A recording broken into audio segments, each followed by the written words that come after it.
Hello everyone, this is Dino Chris from Prehistoric Facts, and this is special episode number 117, and we're actually going to be talking about a theropod dinosaur from England, and this was chosen by a fan via email, and this dinosaur is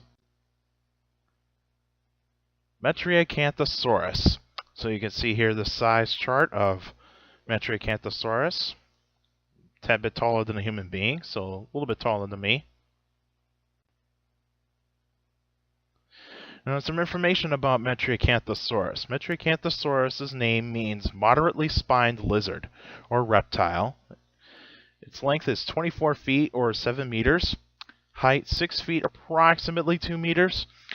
Weight 1 ton or 2,000 pounds. Lived 161 to 156 million years ago in the Middle Jurassic period. Found in England, and its diet, of course, is a carnivore, being it's a theropod. So you can see the map of the United Kingdom up in the upper left corner. So you can see England is highlighted in red. And in the bottom right corner, you actually see a skeleton diagram of Metriacanthosaurus. And I was kind of surprised of actually seeing how kind of complete Metriacanthosaurus is. So it's got all of its skull, the neck, the rib cage area, its shoulder blade, its part of its arms are actually complete. Some of the vertebrae is missing, some of the parts of the hips are a little bit missing, some leg bones are missing, and of course the end of the tail is missing, and that's pretty common amongst a lot of dinosaurs, is that you're not going to get everything of the skeleton, so you're actually just basically getting a partial skeleton, and that's all you're going to get for every single dinosaur. And of course, I think with this kind of skeleton, with whatever the specimen is, it's probably close to 70% complete, and so that's pretty good for completeness of a dinosaur. More information about Metriacanthosaurus.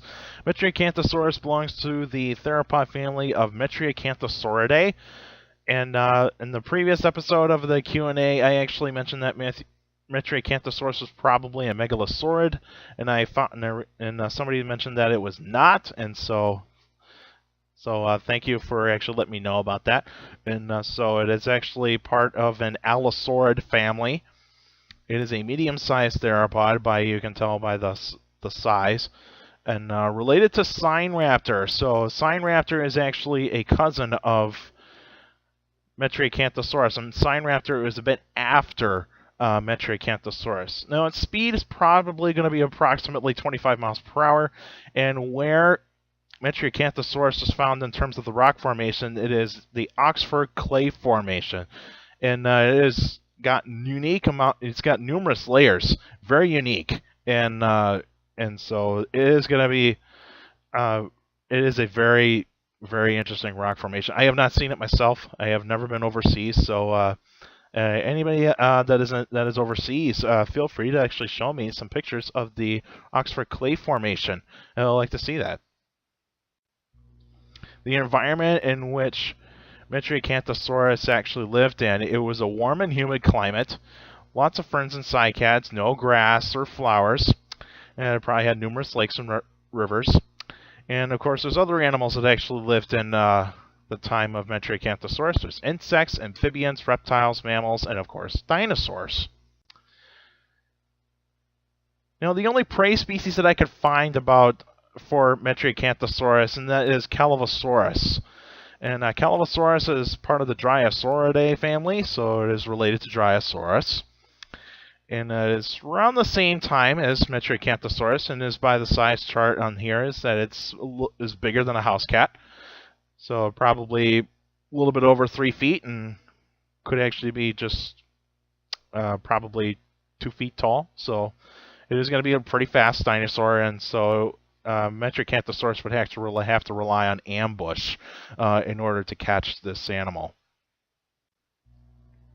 Now, the extinction of Metriacanthosaurus at around approximately 155 million years ago, the giant continent of Laurasia was breaking apart and winding the Atlantic Ocean. If you know about the tectonic plates, is that before the Middle Jurassic period, around the Triassic period, you actually had Pangea, and Pangea was this giant supercontinent that actually had all the continents joined together, and pretty much around at the border of the Triassic and Jurassic, you actually had Pangea breaking apart, and then it's actually starting to form the Atlantic Ocean.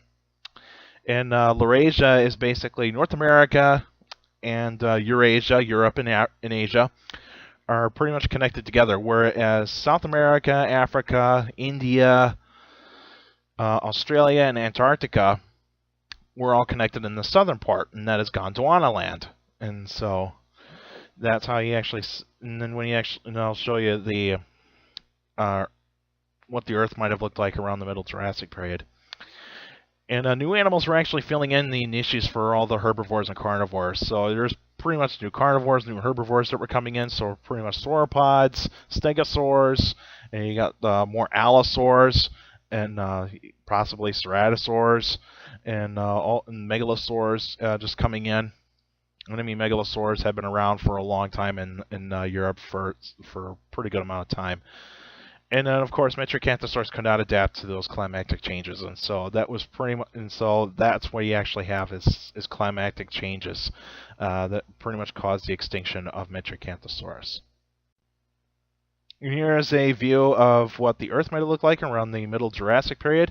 So as you can see right here, here's North America, and this is Laurasia right around here. So it's starting to break apart. And you can see these tiny islands that are right here. Those are countries that are from Europe, and so you actually possibly have Spain and Portugal right here, possibly France, Germany is probably right up here, and so you actually have a lot of countries in Europe that were actually pretty much just islands, and you can see here is the Atlantic Ocean is actually starting to get wider, and that's why you actually have the breakup of Pangea, and that's how you actually know that Pangea was broken up. And here's Gondwana land.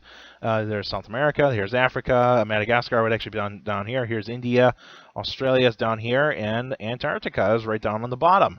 And so that's where you actually have Gondwana land. Now, the next episode would actually be a Q&A episode, and it'll be on September 6, 2018.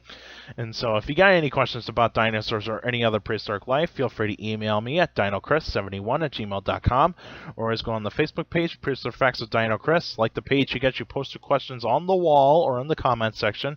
Remember to keep your questions short to the point. You could also follow me on Twitter at CSGRALL. It's my Twitter page. I post pretty cool stuff on there.